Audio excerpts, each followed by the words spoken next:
I need to show you something that happened in the last few hours that's absolutely unprecedented in modern diplomatic history. The President of the United States just publicly uninvited an entire country from what he's calling the most prestigious board of world leaders ever assembled. And I'm not talking about an adversary. I'm talking about Canada, our neighbor, our ally.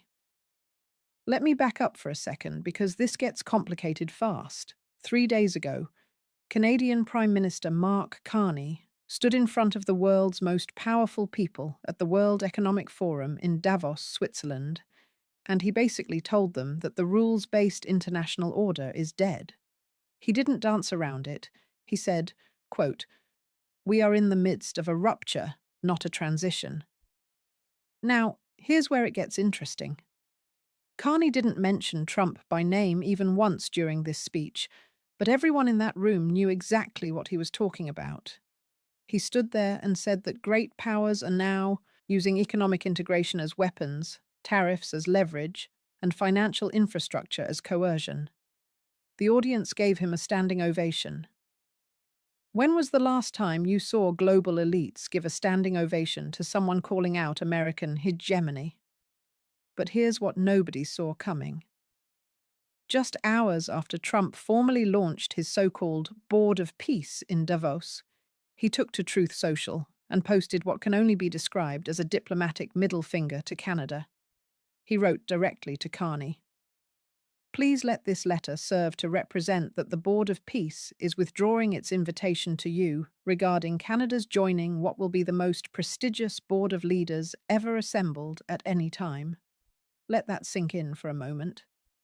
The president just kicked out America's closest neighbor, trading partner, and military ally from a peace initiative, and he did it via social media in a public post for the entire world to see. Now, what I'm about to tell you changes the whole picture. This Board of Peace wasn't originally supposed to be some kind of global power play. It started as a mechanism to oversee the ceasefire in Gaza. It had UN Security Council backing. It was meant to manage reconstruction after the war. But somewhere along the way, Trump decided this was going to be his alternative to the United Nations itself. And then this happened. Trump started requiring permanent members to pay $1 billion each for their seat at the table. $1 billion. With a B, countries could join without paying, but they'd only get a 3-year membership. Canada said they'd join in principle, but they made it crystal clear they weren't writing that check. Wait, it gets worse. The Canadian finance minister literally told reporters in Davos, Canada is not going to pay if we were to join the Board of Peace. That was earlier this week. Before Carney's speech, before Trump's disinvitation, they were already drawing a line in the sand over money. This is the part that kept me up last night. Look at who did join this board: Argentina, Bahrain, Morocco, Pakistan, Turkey. These are countries looking for influence, looking for access to American power. And then look at who didn't join. The UK said no, France said no. Germany's been cautious, Italy hasn't committed. These are America's traditional allies. And they're all taking a step back. Let me take you inside what Carney actually said in Davos, because this wasn't your typical diplomatic speech. This was someone burning bridges in real time, and I don't think he cared who was watching. Carney stood there and told the most powerful people on earth to stop pretending. He said, "Stop invoking rules-based international order as though it still functions as advertised. Call it what it is. A system of intensifying great power rivalry where the most powerful pursue their interests using economic integration as coercion." But that's not even the real story. The real story is what he said next. He looked at middle powers like Canada and told them they have a choice. Like, you can compete with each other for favor from the hegemon, or you can combine to create a third path. He was essentially telling countries to band together against American dominance without actually saying America's name. And then he dropped this line: "If you are not at the table, you are on the menu." Think about the timing here. Carney gave this speech while Trump was literally in Davos preparing to launch his Board of Peace. Trump was trying to assemble his coalition of world leaders, and Canada's Prime Minister was in another room telling everyone that the American order is finished. Here's what nobody's talking about. Just 1 week before this speech, Carney was in Beijing announcing a new strategic partnership with China. With China, Canada just signed major trade deals with China, while Trump is trying to contain Chinese influence globally. And then Carney goes to Davos and gets a standing ovation for basically saying the world needs to resist economic coercion from great powers. Now, what I'm about to show you changes the whole picture. The day after Carney's speech, Trump responded at his own Davos address. He said, "Canada gets a lot of freebies from us, and that Canada lives because of the United States." He looked directly at the crowd and said, "Remember that, Mark, the next time you make your statements.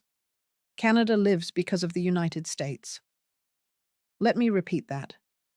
The President of the United States told the world that Canada only exists because America allows it to. Carney fired back immediately. He said, "Canada doesn't live because of the United States. Canada thrives because we are Canadian." And then he added, "We are masters in our home. This is our own country. It's our future. The choice is up to us." This is where it gets complicated. Trump's Commerce Secretary went on television and said about Carney's speech, "They have the second best deal in the world, and all I got to do is listen to this guy whine and complain." The second best deal in the world? He's talking about USMCA, the trade agreement between the US, Canada, and Mexico. And here's the thing. That agreement is up for mandatory review this year. So now we've got Canada's Prime Minister publicly calling for middle powers to resist American coercion, Trump uninviting Canada from his peace initiative, and a critical trade agreement coming up for review in the next few months.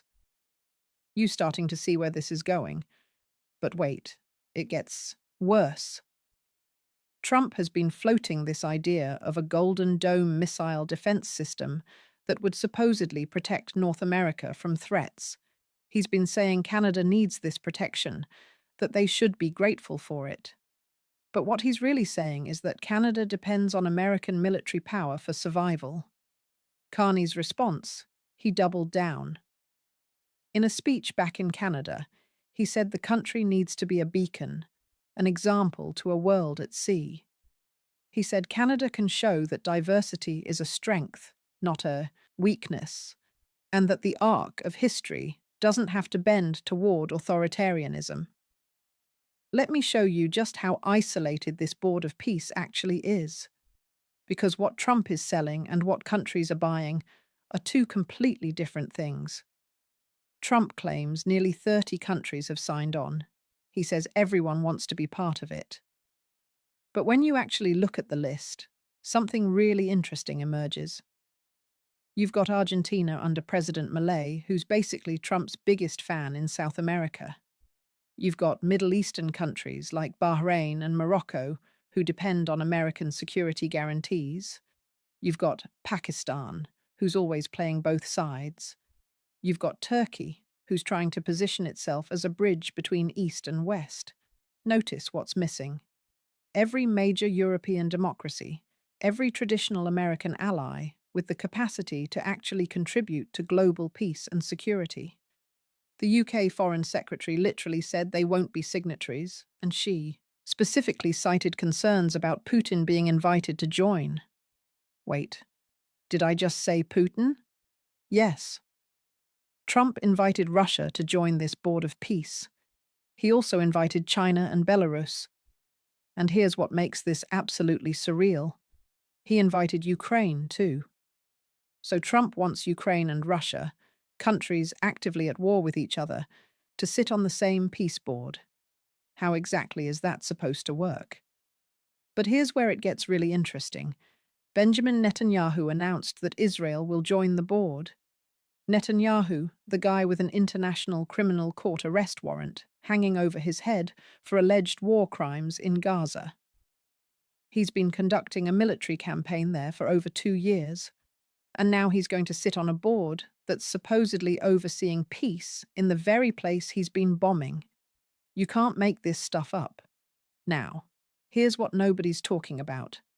Netanyahu's own office initially criticized the composition of the board's executive committee because it includes Turkey, a regional rival that's been extremely critical of Israel's Gaza operations.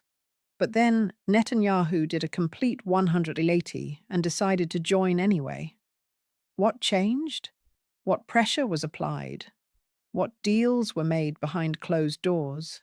This is the part that kept me up last night. The Board of Peace was originally created with a specific UN mandate to manage post-war Gaza. It had international legitimacy. It had a clear purpose. The UN Security Council actually passed a resolution endorsing it as part of Trump's Gaza peace plan. That gave it credibility. That made it look like a legitimate international institution. But then Trump decided to turn it into some kind of alternative United Nations, and the whole thing fell apart. The official charter for the Board of Peace, it doesn't even mention Gaza, not once. The thing that was supposed to be its entire reason for existing has been completely erased from its founding document. Instead, Trump is talking about it as a mechanism that can do pretty much whatever we want to do. Those were his actual words in Davos. Once this board is completely formed, we can do pretty much whatever we want to do. That's not how international institutions are supposed to work. That's not how peace processes function. That's how personal thieves operate. European Union President Antonio Costa came out and said the EU has serious doubts about a number of elements in the Charter of the Board of Peace related to its scope, its governance, and its compatibility with the UN Charter. Translation: they think Trump is trying to replace the UN with his own personal coalition, and they want no part of it. But wait, it gets worse. The EU said they're willing to work with the Board of Peace specifically on Gaza, but only on Gaza. They're drawing a very clear line. They're saying, we'll help with the humanitarian mission you were originally supposed to do, but we're not endorsing your vision of remaking the global order. Now, what I'm about to tell you changes everything.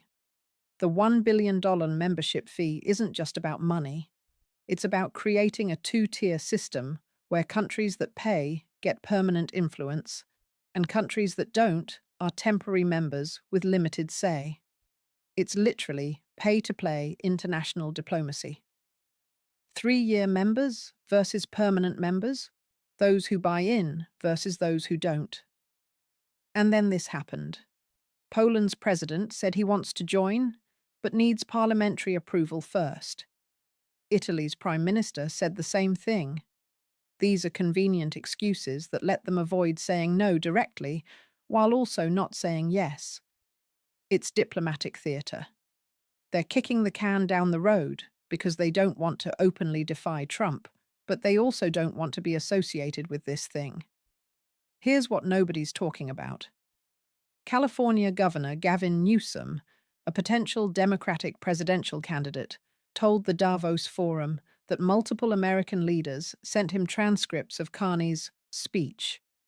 He said, "I respect what Carney did because he had courage of convictions. We can lose our republic as we know it." Think about that for a second. An American governor from California, the world's 5th largest economy, is praising a foreign leader for standing up to the American president. He's saying that what Carney did took courage.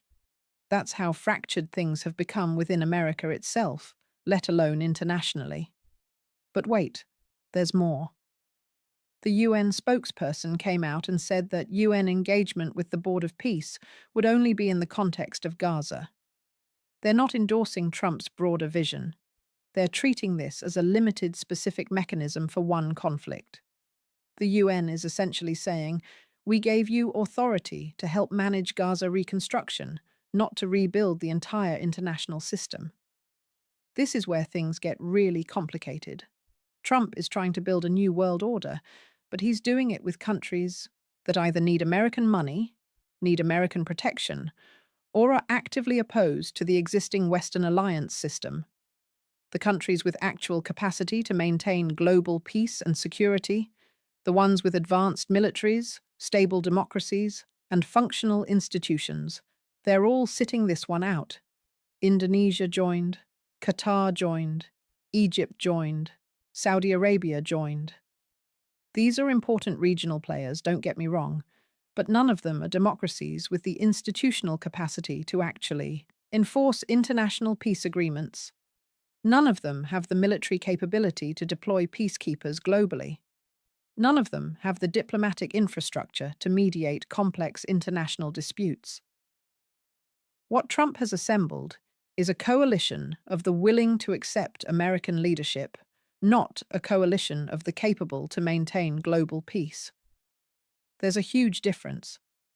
So, let's talk about what's actually happening here, because this goes way deeper than just diplomatic drama between Trump and Carney.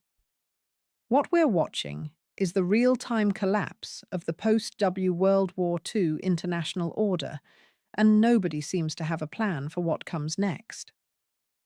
Carney was right about one thing in his speech. We're not in a transition, we're in a rupture. The old system is breaking, and the new system is this. A reality TV president creating a pay-to-play peace board, while America's closest ally tells him to get lost. Here's what I'm seeing. Canada just signed 12 trade and security deals on 4 continents in 6 months. 12 deals. In 6 months, they're diversifying away from American dependence at record speed. They're doubling their defense spending. They're building closer ties with the European Union. And most significantly, they just announced a strategic partnership with China. Let me repeat that last part because it's crucial. Canada, America's neighbor, America's closest trading partner, America's NATO ally, just announced a strategic partnership with China. While Trump is trying to contain Chinese influence globally, Carney was literally in Beijing last week, shaking hands with Xi Jinping, touting the importance of their relationship in what he called a new world order. This is not normal Canadian behavior. Canada has spent 75 years as America's quiet, dependable partner. They've been the country that always backed us up, always had our back, always worked within the system.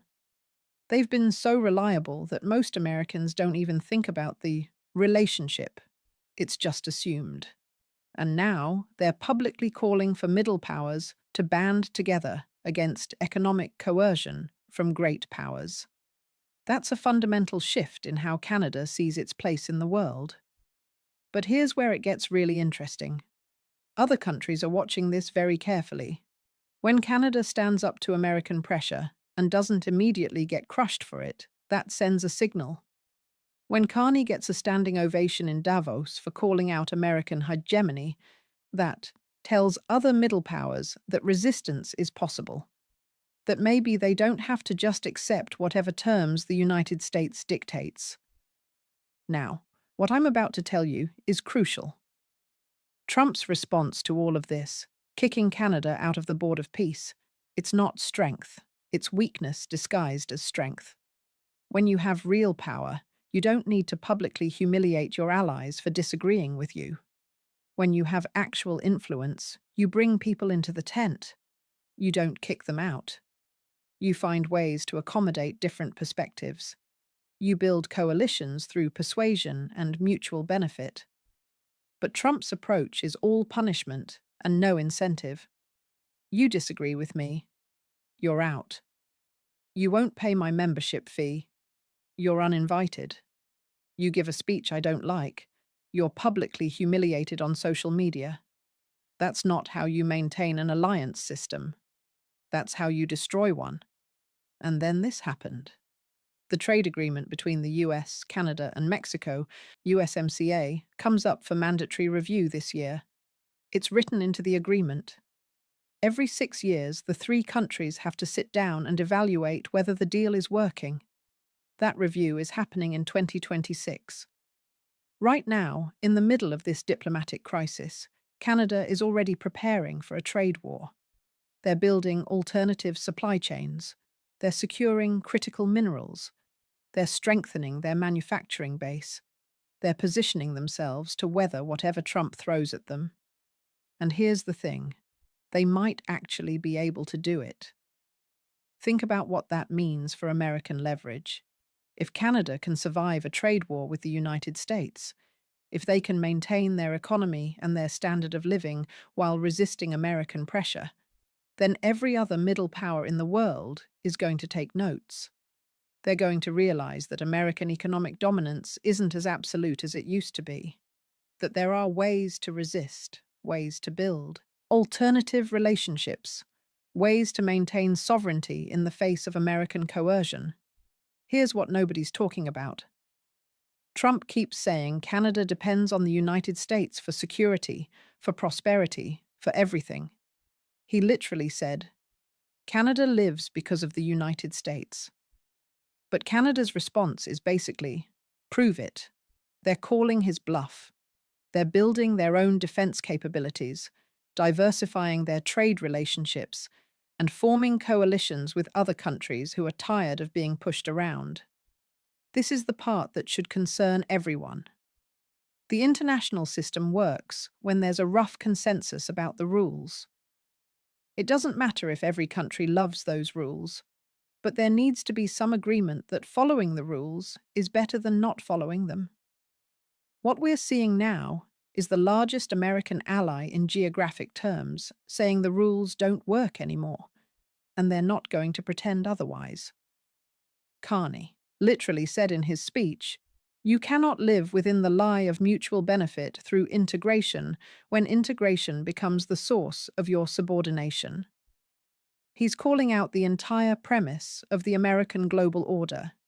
He's saying that what was sold as mutual prosperity has become a mechanism for American control. And you know what the scariest part is? A lot of countries probably agree with him.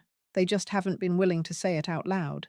But now that Canada has said it, now that Carney has gotten a standing ovation for saying it, other leaders are going to feel emboldened. They're going to start asking harder questions. They're going to start demanding better terms. Where does this go from here? That's the real question. Does Canada's resistance inspire other countries to push back? Do we see the formation of a real coalition of middle powers trying to create an alternative to both American hegemony and Chinese influence? Or does Trump find a way to bring Canada back into the fold? What I'm watching for is whether other countries follow Canada's lead. If the UK starts making similar moves, if France and Germany decide they'd rather work with Canada than with Trump's Board of Peace, then we're looking at a fundamental realignment of the Western alliance. If that happens, American global influence will be weaker in 2026 than it's been at any point since World War II. But there's another possibility that I think is more likely in the short term. Canada and the US eventually find a way to work this out, but the relationship is permanently changed. Canada knows now that they can't rely on American partnership as a given. They've built alternative relationships, alternative trade routes, alternative security arrangements.